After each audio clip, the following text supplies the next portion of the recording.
Michel Foucault a été invité par l'Université catholique de Louvain, la faculté de droit et l'école de criminologie à donner une série de cours-conférences qu'il a intitulées « Mal faire, dire vrai » sur la fonction de l'aveu en justice. Pour vous présenter à nos auditeurs,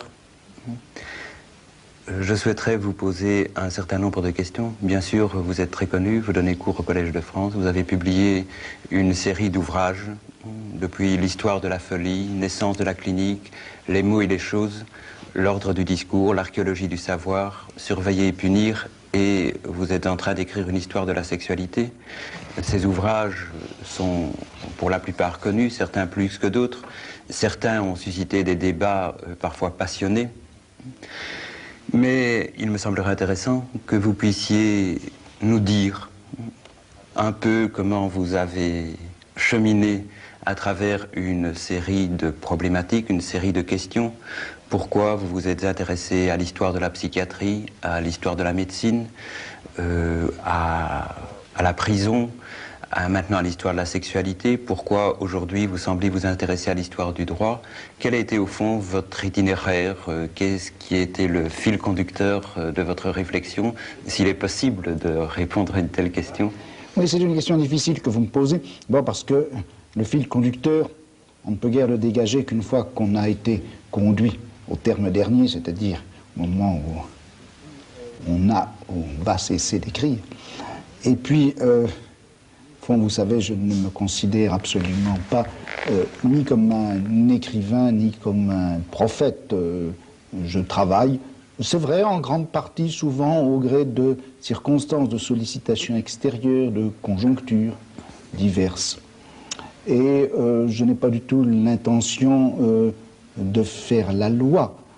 Et il me semble que s'il y a dans ce que je fais une certaine cohérence, elle est peut-être plus liée à une situation qui nous appartient à tous les uns et aux autres, dans laquelle nous sommes tous pris, plus qu'à une, si vous voulez, une intuition fondamentale ou à une pensée systématique.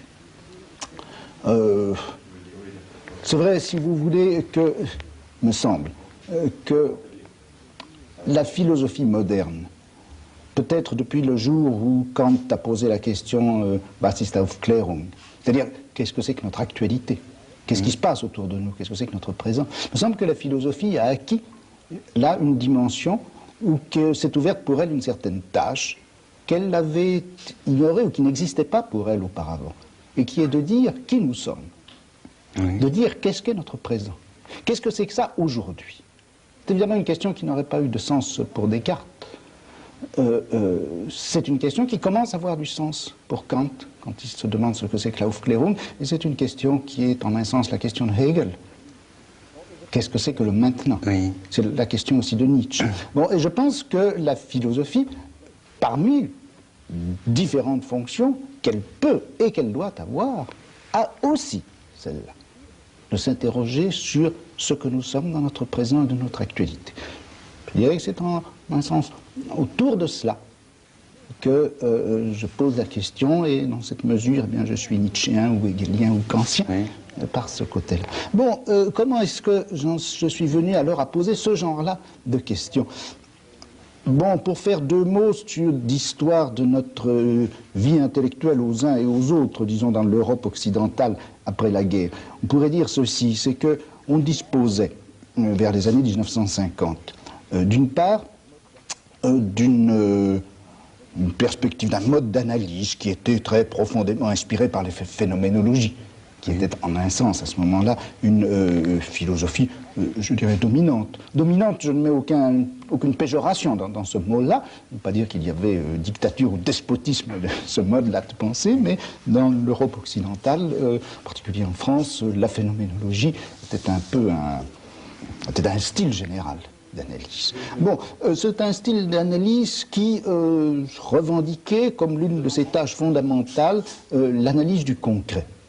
Bon, et il est très certain que de ce point de vue-là, on pouvait rester un petit peu insatisfait dans la mesure où le concret auquel se référait la phénoménologie, ce concret était, comment dire, un petit peu académique et universitaire. Vous aviez des objets privilégiés.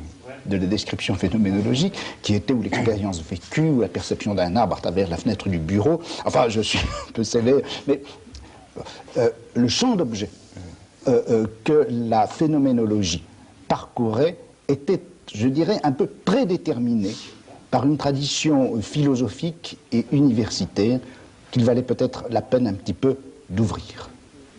Bon.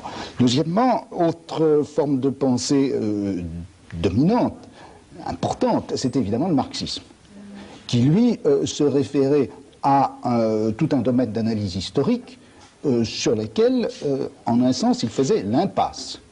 Dire, autant la lecture des textes de Marx, l'analyse des concepts de Marx était une tâche importante, autant les contenus historiques, le savoir historique auquel ces concepts devaient se rapporter, et pour lesquels ils devaient être opératoires, ces domaines historiques étaient un petit peu laissés pour compte, ou en tout cas le marxisme, enfin, une histoire marxiste concrète n'était pas en France du moins très développée. Puis il y avait un troisième courant qui était en France très spécialement développé, qui était l'histoire des sciences, avec des gens comme Bachelard, Cantilène, etc., Cavaillès avant-guerre, et qui était le problème de savoir est-ce qu'il y a une historicité de la raison et est-ce qu'on peut faire l'histoire de la vérité. Bon, si vous voulez, moi je dirais que je me suis situé un peu au croisement de ces différents courants et de ces différents problèmes, en me posant par rapport à la phénoménologie la question de savoir, mais est-ce que, plutôt que de faire la description un peu intériorisée de l'expérience vécue, est-ce qu'il ne faut pas, est-ce qu'on ne peut pas faire l'expérience d'un certain, l'analyse d'un certain nombre d'expériences collectives et sociales? La conscience de celui qui est fou est importante à décrire, comme l'ont montré les travaux de Binswanger et de Kuhn, mais après tout, est-ce qu'il n'y a pas une structuration culturelle et sociale de l'expérience de la folie? Et est-ce que cela ne doit pas être analysé? Bon, ce qui m'amenait à recouper un problème historique, qui était de savoir, est-ce que l'on peut, si l'on veut décrire l'articulation sociale, collective, d'une expérience comme celle de la folie, quel est le champ social, quel est l'ensemble des institutions et pratiques qu'il faut historiquement analyser, et pour lesquelles les analyses marxistes sont un petit peu comme des habits de confection, mal ajustés. Effectivement. Et troisièmement, à travers ça, à travers l'analyse d'expériences historiques, collectives, sociales, liées à des contextes historiques précis, comment est-ce qu'on peut faire l'histoire d'un savoir, l'histoire de l'émergence d'une connaissance, et comment des objets nouveaux peuvent arriver dans le domaine de la connaissance, peuvent se présenter comme objets à connaître. Alors, si vous voulez, concrètement, ça donne ceci. Est-ce qu'il y a ou non une expérience de la folie caractéristique d'une société ou d'un type de société comme les nôtres?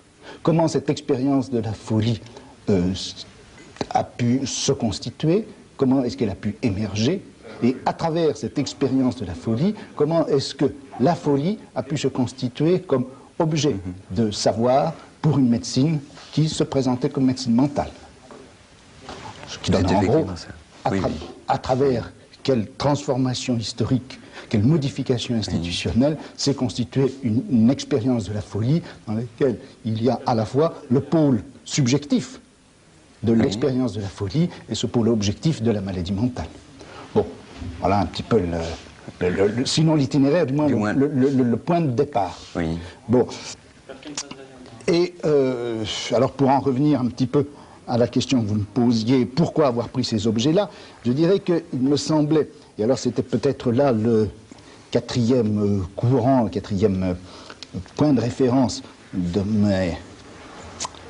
mon cheminement ou de mon piétinement, ça a été, si vous voulez, des textes plus littéraires, moins intégrés dans la tradition philosophique. Je pense à des écrivains comme Blanchot, comme Marteau, comme Bataille, qui ont été, pour des gens de ma génération, je crois, très importants, et qui étaient, au fond, la question des expériences limites. Ces formes d'expérience qui, au lieu d'être considérés comme centraux, d'être valorisés positivement dans une société, sont considérés comme des expériences limites, des expériences frontières, à partir de quoi est remis en question cela même qui est considéré d'ordinaire comme acceptable. Oui. Alors, en un sens, faire de l'histoire de la folie une interrogation sur notre système de raison. Comme une expérience, la folie comme une expérience limite. C'est ça. Par exemple, quel est le rapport entre la pensée médicale, le savoir de la maladie et de la vie, qu'est-ce que c'est par rapport à l'expérience de la mort, et comment est-ce que le problème de la mort a été intégré dans ce savoir, ou comment ce savoir a été indexé à ce moment, ce point absolu de la mort. Même chose pour le crime par rapport à la loi.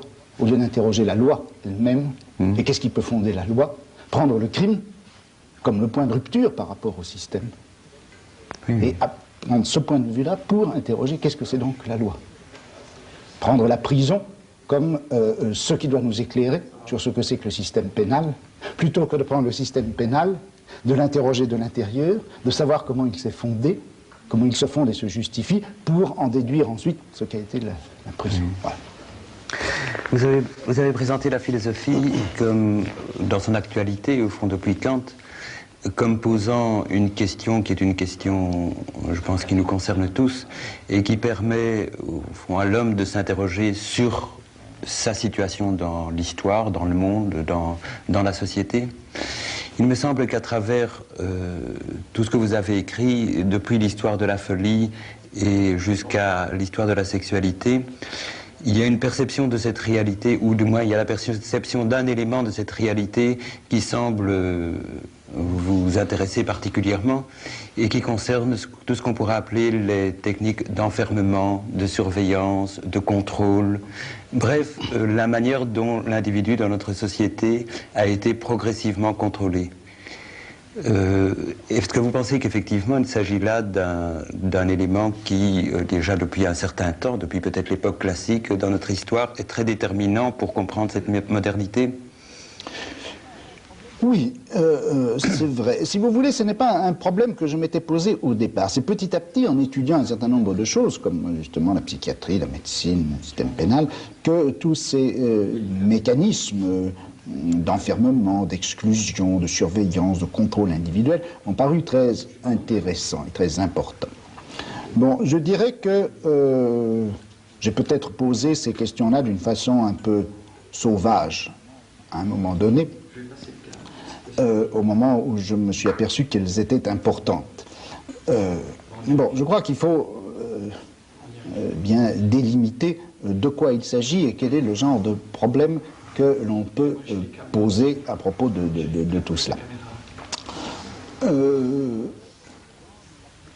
Il me semble que dans la plupart des analyses, soit des analyses de type proprement philosophique, soit dans des analyses plus politiques, sinon des analyses marxistes, la question du pouvoir avait été relativement marginalisée.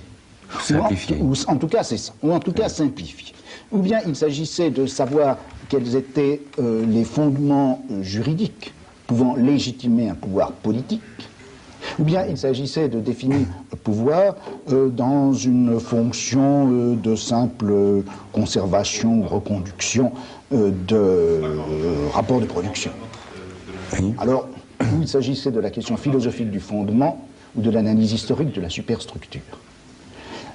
Ceci me paraissait insuffisant, m'a paru insuffisant pour un certain nombre de raisons. D'abord parce que je crois, et un certain nombre de choses dans les domaines un peu concrets que j'ai essayé d'analyser le montrent, les rapports de pouvoir sont beaucoup plus profondément implantés qu'au simple niveau des superstructures. Bon. Deuxièmement, la question théorique du fondement du pouvoir est importante, mais je m'excuse, le pouvoir ne fonctionne pas à partir de son fondement. Bien sûr. Il y a des pouvoirs non fondés qui fonctionnent très bien et des pouvoirs qui ont cherché à se fonder, qui se sont effectivement fondés et qui finalement n'ont pas fonctionné. Bon, si vous voulez, mon problème a été de me dire, mais est-ce qu'on ne peut pas étudier la manière dont effectivement fonctionne le pouvoir ? Alors quand je dis le pouvoir, il ne s'agit absolument pas de repérer une instance ou une espèce de puissance qui serait là, occulte ou visible, peu importe, et qui diffuserait son rayonnement nocif à travers le corps social ou qui étendrait d'une façon fatale son réseau. Il ne s'agit pas de, pour le pouvoir ou pour quelque chose qui serait le pouvoir, de jeter un grand filet de plus en plus serré qui étranglerait et la société et les individus. C'est absolument pas de ça qu'il s'agit. Le pouvoir, c'est des relations. Le pouvoir, ce n'est pas une chose. C'est une relation entre deux individus, et une relation qui est telle que l'un peut conduire la conduite d'un autre, ou déterminer la conduite d'un autre, la déterminer volontairement en fonction d'un certain nombre d'objectifs qui sont les siens. Autrement dit, quand on regarde ce qu'est le pouvoir, c'est l'exercice de quelque chose qu'on peut appeler le gouvernement, au sens très large. On peut gouverner une société, on peut gouverner un groupe, on peut gouverner une communauté, on peut gouverner une famille, on peut gouverner quelqu'un. Et quand je dis gouverner quelqu'un, c'est simplement au sens où l'on peut déterminer sa conduite en fonction de stratégies, en utilisant un certain nombre de tactiques. Donc, si vous voulez, c'est la gouvernementalité, au sens large, entendu donc comme ensemble des relations de pouvoir et techniques qui permettent à ces relations de pouvoir de s'exercer. C'est cela que j'ai essayé d'étudier. Comment est-ce qu'on a gouverné les fous? Comment est-ce que le problème du gouvernement des malades, encore une fois, je mets entre gouvernement entre guillemets, mais en lui donnant un sens à la fois large et riche, comment est-ce qu'on a gouverné les malades? Qu'est-ce qu'on en a fait? Quel statut on leur a donné? Où est-ce qu'on les a placés? Dans quel système de traitement, de surveillance aussi, de bienveillance, de philanthropie, de quel champ économique les soins apportés aux malades? C'est tout cela que je crois qu'il faut essayer de voir. Alors, c'est certain que cette gouvernementalité n'a pas cessé, d'un certain point de vue, de devenir plus stricte au cours des âges. Le pouvoir dans un système politique comme ceux qu'on a connus au Moyen-Âge, ces pouvoirs, entendus au sens donc de gouvernement des uns par les autres, étaient finalement assez lâches. Le problème, c'était de prélever, de faire le prélèvement fiscal qui était nécessaire, qui était utile ou qu'on voulait. Bon, ce que les gens faisaient dans leur conduite quotidienne n'était pas très important pour l'exercice du pouvoir politique. Il était important sans doute dans le pastorat ecclésiastique. Pour le pouvoir ecclésiastique, le pouvoir politique, il est devenu un moment où ça a été très important. Et où, par exemple, maintenant, pour prendre une chose très simple, le type de consommation des gens devient quelque chose qui est important économiquement, qui est important aussi politiquement. Et c'est vrai que le nombre d'objets qui deviennent objets d'une gouvernementalité réfléchie à l'intérieur de cadres politiques, même libéraux, ce nombre d'objets a considérablement augmenté. Mais je ne pense pas non plus qu'il faille considérer que cette gouvernementalité prenne forcément la forme de l'enfermement, de la surveillance et du contrôle. Par toute une série de régulations subtiles, souvent, on arrive en effet à conduire la conduite des gens, ou à se conduire de telle manière que la conduite des autres ne puisse pas avoir des effets nocifs qu'on redoute, etc. C'est ce champ de la gouvernementalité que j'ai voulu étudier. Et pour étudier cet objet, ou différents objets que vous avez étudiés, vous avez utilisé une méthode historique. Mais au fond, ce qui apparaît à tous aujourd'hui, et d'ailleurs ce qui fait en grande partie la nouveauté de vos analyses, non pas du point de vue du contenu, mais du point de vue de la méthode, vous avez opéré une sorte de déplacement dans la méthode historique. C'est-à-dire, ce n'est plus une histoire de la science, ce n'est plus une épistémologie, ce n'est plus une histoire des idéologies, ce n'est même pas une histoire des institutions. On a l'impression que c'est tout cela en même temps, mais que, au fond, pour penser par exemple le travail de la psychiatrie ou ce que font aujourd'hui les criminologues, puisque ce sont les criminologues qui vous ont appelé ici, ou pour penser des institutions comme la prison ou les asiles, etc. Vous avez dû transformer profondément la manière dont on concevait l'histoire. Est-ce que, par exemple, l'opposition entre savoir et science qui apparaît dans dans votre œuvre, et principalement dans un certain nombre d'écrits plus méthodologiques, est-ce qu'elle vous semble très importante du point de vue de ce genre d'histoire que vous nous proposez? Bon, je crois en effet que le type d'histoire que je fais porte un certain nombre de marques ou de handicaps, comme vous voudrez.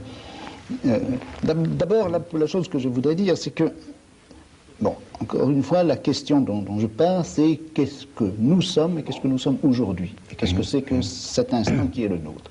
Donc, si vous voulez, c'est une histoire qui part bien de cette actualité. Deuxième chose, c'est que, en essayant de poser des problèmes concrets, je pars forcément, et ce qui me paraît intéressant, c'est de choisir comme domaine des points qui sont particulièrement fragiles ou sensibles dans l'actualité. C'est-à-dire que je ne concevrai guère une histoire, si vous voulez, qui soit proprement spéculative et dont le champ ne soit pas déterminé par quelque chose qui se passe actuellement. Alors tout l'intérêt, tout ce qu'il y a de... c'est non pas bien sûr de suivre ce qui se passe et de suivre, comme on dit, la mode. Par exemple, une fois qu'on a écrit 10 bouquins, très bons d'ailleurs, sur la mort, on ne va pas en écrire un 11e sous prétexte que c'est la question actuelle. Il s'agit de... Le jeu, c'est d'essayer de détecter, parmi les choses dont on n'a pas encore parlé, quelles sont celles qui, actuellement, présentent, montrent, donnent quelques indices plus ou moins diffus de fragilité dans notre système de pensée, dans notre mode de réflexion, dans notre pratique. Il y avait, si vous voulez, vers les années 55, quand je travaillais dans des hôpitaux psychiatriques, il y avait une espèce de crise latente, quelque chose dont on sentait bien que ça s'écaillait. Et on n'en avait pas encore beaucoup parlé. Mais pourtant, ça se vivait assez intensément. La meilleure preuve que ça se vivait, c'est que à côté, en Angleterre, et sans qu'on n'ait eu jamais aucun rapport les uns avec les autres, des gens comme Laing et Cooper, eux aussi, se battaient avec le même problème. Donc c'est une histoire qui se réfère toujours à une actualité. Même chose pour le problème de la médecine. C'est vrai que la question du pouvoir médical, ou en tout cas du champ institutionnel à l'intérieur duquel le savoir médical fonctionne, était une question qui commençait à se poser, qui était même assez largement posée vers les années 60, qui n'est entrée dans le domaine public qu'après 1968. Bon, c'est donc une histoire de l'actualité en train de se dessiner. Oui. Mais par rapport à cette actualité, au fond, la manière dont vous élaborez l'histoire, elle me semble originale, elle me semble... Est-ce qu'elle est, au fond, elle est réglée par l'objet même que vous analysez? C'est en raison de ces problèmes que vous percevez comme étant fragiles ou comme étant des problèmes clés dans notre société que vous êtes amené à en refaire l'histoire, pour les éclairer bien sûr, mais à en refaire l'histoire d'une manière spécifique? Bon, alors, au niveau des objectifs que je me pose en faisant cette histoire, souvent les gens ont lu ce que j'ai fait comme des sortes d'analyses à la fois compliquées, un peu obsessives, et qui mènent à ce résultat que finalement, mon Dieu, comme nous sommes emprisonnés dans le système qui est le nôtre, combien sont nombreux les lacets qui nous enserrent, et combien il est difficile de dénouer les nœuds que l'histoire a noués autour de nous. Alors qu'en réalité, je veux faire tout le contraire. Car, lorsque j'essaie d'étudier quelque chose comme la folie ou la prison, etc., prenons si vous voulez l'exemple de la prison. Quand on discutait, il y a encore quelques années, disons au début des années 70, avec les gens sur la réforme du système pénal, une chose me paraissait très frappante, c'est que, par exemple, bien sûr, on posait la question théorique du droit de punir. Bien sûr, d'un autre côté, on posait le problème de savoir comment on peut aménager le régime pénitentiaire. Mais cette espèce d'évidence, si vous voulez, que la privation de liberté est au fond la forme la plus simple la plus logique, la plus raisonnable, la plus équitable de punir quelqu'un parce que il avait commis une infraction, cela n'était pas tellement interrogé. Or, ce que j'ai voulu faire, c'est de montrer combien finalement cette adéquation, pour nous si claire et simple, de la peine avec la privation de liberté, était en réalité quelque chose de récent. Quelque chose de récent, c'est une invention technique qui a été, dont les origines bien sûr sont lointaines, mais qui a vraiment été intégrée à l'intérieur du système pénal et qui a fait partie de la rationalité pénale à partir de la fin du XVIIIe siècle.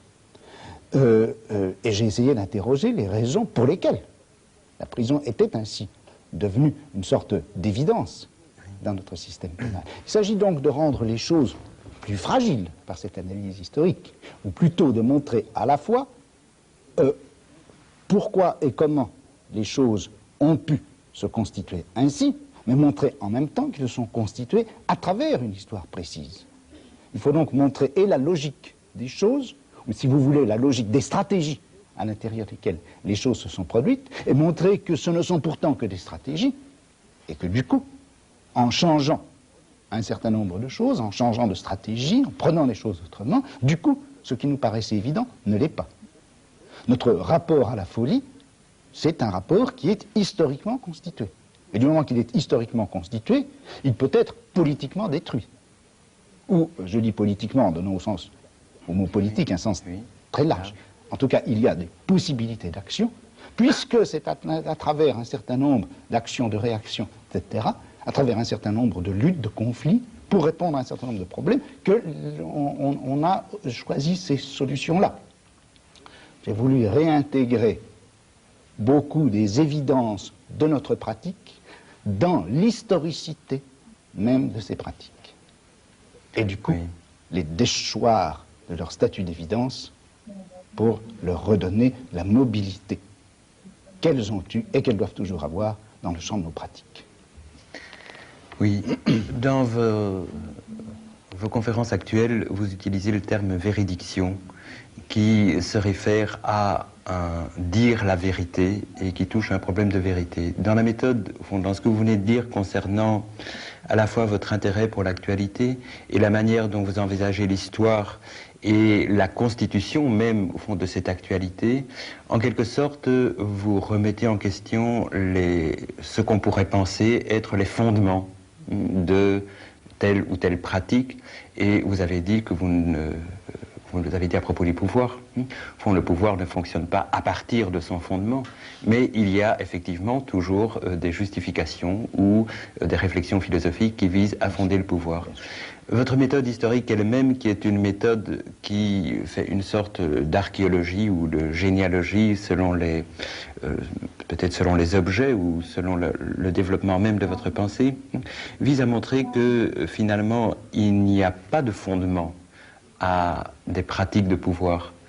Est-ce que vous seriez d'accord pour dire qu'au fond, d'un point de vue philosophique et dans l'ensemble de votre développement, ce que vous visez, c'est aussi à déconstruire toute entreprise qui viserait à donner un fondement au pouvoir? Mais je crois que l'activité de donner un fondement au pouvoir, l'activité qui consiste à s'interroger sur qu'est-ce qui fonde le pouvoir que j'exerce, ou qu'est-ce qui peut fonder le pouvoir qui s'exerce sur moi, je crois que cette question est importante. Elle est essentielle. Je dirais que c'est la question qui est fondamentale. Mais le fondement que l'on donne en réponse à cette question fait partie d'un champ historique à l'intérieur duquel elle a une place tout à fait relative, etc. C'est-à-dire qu'on ne trouve pas le fondement, mais il est très important que dans une culture comme la nôtre, la question est de savoir si on peut le trouver ailleurs ou pas dans d'autres cultures, ça je n'en sais rien, mais il est très important que pour nous, depuis, ma foi, non seulement des siècles, mais des millénaires, un certain nombre de choses, comme en particulier l'exercice du pouvoir politique, s'interroge lui-même, ou se voit interrogé par des gens qui posent la question, mais qu'est-ce qui vous fonde? Qu'est-ce qui vous légitime? Il y a là un travail critique. Mais ce que vous trouvez important, c'est justement le travail critique de cette question qui sans cesse revient et qui interroge la légitimité. Il y a 2 millénaires qu'on s'interroge sur le fondement du pouvoir politique. Quand on dit 2 millénaires, c'est 2 millénaires et demi. On s'interroge sur le fondement du pouvoir politique, et c'est cette interrogation qui est fondamentale. Et au fond, le type d'histoire que vous avez faite, c'est bien une analyse vous avez dit des stratégies, oui, mais aussi une analyse de la manière dont un certain nombre de pratiques ont recherché leur propre fondement. Absolument, absolument. Je dirais que c'est l'histoire des... Je vais employer encore un mot barbare. Mais les mots ne sont barbares que lorsqu'ils ne disent pas bien clairement ce qu'ils veulent dire, si bien que beaucoup de mots familiers sont barbares, parce qu'ils disent beaucoup de choses à la fois ou qu'ils ne disent rien. Et qu'en revanche, certains mots techniques, bizarrement construits, ne sont pas barbares, s'ils disent à peu près clairement ce qu'ils veulent dire. Je dirais que je fais l'histoire des problématisations, c'est-à-dire l'histoire de la manière dont les choses font problème. Comment et pourquoi, et sur quel mode particulier, la folie a-t-elle fait problème dans le monde moderne? Et pourquoi est-ce que c'est devenu un problème important? Un problème tellement important qu'un certain nombre de choses, par exemple comme la psychanalyse, qui Dieu sait a diffusé à travers toute notre culture, c'est même partie d'un problème qui était un problème absolument intérieur au rapport que l'on pouvait avoir avec la folie. Bon, c'est l'histoire de ces problèmes. Sur quel mode nouveau, la maladie qui évidemment a toujours fait problème, mais il y a eu un mode nouveau de problématisation de la maladie, me semble-t-il, à partir du XVIIIe, du XIXe siècle. Alors ce n'est pas en effet ni l'histoire des théories, ni l'histoire des idéologies, ni même l'histoire des mentalités qui m'intéresse. C'est l'histoire des problèmes, c'est si vous voulez la généalogie des problèmes qui m'intéresse. Pourquoi un problème et pourquoi tel type de problème, pourquoi tel mode de problématisation apparaît à un certain moment à propos d'un domaine, par exemple à propos de la sexualité. Bon, j'ai mis très longtemps à commencer à percevoir comment on pouvait répondre à cela. Quel a été le nouveau problème, voyez-vous, à propos de la sexualité, c'est pas tellement de savoir, de répéter indéfiniment la question, voyons, est-ce que c'est le christianisme, ou est-ce que c'est la bourgeoisie, ou est-ce que c'est l'industrialisation qui a amené la répression de la sexualité? La répression de la sexualité, elle n'est intéressante que dans la mesure où, d'une part, elle fait souffrir un certain nombre de gens, encore actuellement, elle est intéressante d'autre part, parce qu'elle a toujours pris des formes diverses, mais ayant toujours existé. Ce qui me paraît un truc important à faire apparaître, c'est comment et pourquoi ce rapport à la sexualité, ou ce rapport à nos comportements sexuels, ont fait problème, et sous quelle forme est-ce qu'ils ont fait problème, car ils ont toujours fait problème. Mais il est certain qu'ils n'ont pas fait problème de la même façon chez les Grecs du IVe siècle avant Jésus-Christ, chez les chrétiens du IIIe, IVe siècle, ou XVIe ou XVIIe, maintenant, etc. C'est cette histoire des problématisations. Alors comment, dans les pratiques humaines, il y a un moment où, en quelque sorte, les évidences se brouillent, les lumières s'éteignent, le soir se fait, et où les gens commencent à s'apercevoir qu'ils agissent à l'aveugle, et que par conséquent, il faut une nouvelle lumière. Il faut une nouvelle lumière, il faut un nouvel éclairage, et il faut de nouvelles règles de comportement. Et alors, là, voilà qu'un objet apparaît. Un objet qui apparaît comme problème. Voilà. Oui. Je voudrais vous poser une dernière question. Vous avez été invité par la faculté de droit et vous semblez vous intéresser particulièrement maintenant au droit et aux phénomènes juridiques. Est-ce que vous pourriez expliquer brièvement, au fond, d'où vient cet intérêt pour le droit et ce que vous espérez en retirer? Écoutez, je crois que je me suis toujours un peu intéressé au droit, comme un laïc. Je ne suis pas un spécialiste du droit, je ne suis pas un juriste. Mais aussi bien à propos de la folie qu'à propos du crime, de la prison, j'ai rencontré le problème du droit, le problème de la loi. Et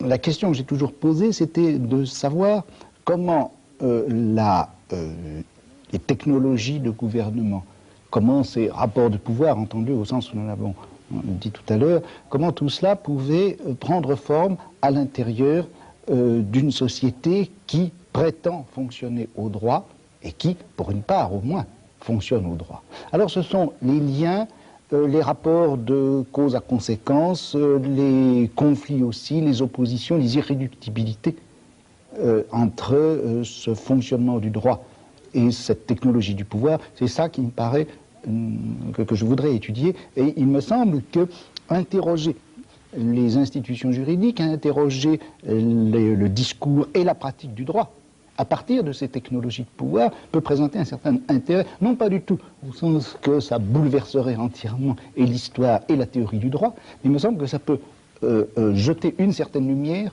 sur certains aspects assez importants de la pratique et de la théorie judiciaire, ainsi interroger le système pénal moderne à partir de la pratique punitive, de la pratique corrective, à partir de toutes ces technologies par lesquelles on a voulu modeler, modifier, etc., l'individu criminel. Il me semble que ça permet sans doute de faire apparaître un certain nombre de choses. Donc si vous voulez, je croise sans cesse le droit, sans le prendre comme objet particulier. Et si Dieu me prête vie, après la folie, la maladie, le crime, la sexualité, la dernière chose que je voudrais étudier, eh bien, ça serait le problème de la guerre et de l'institution de la guerre dans ce qu'on pourrait appeler la dimension militaire de la société.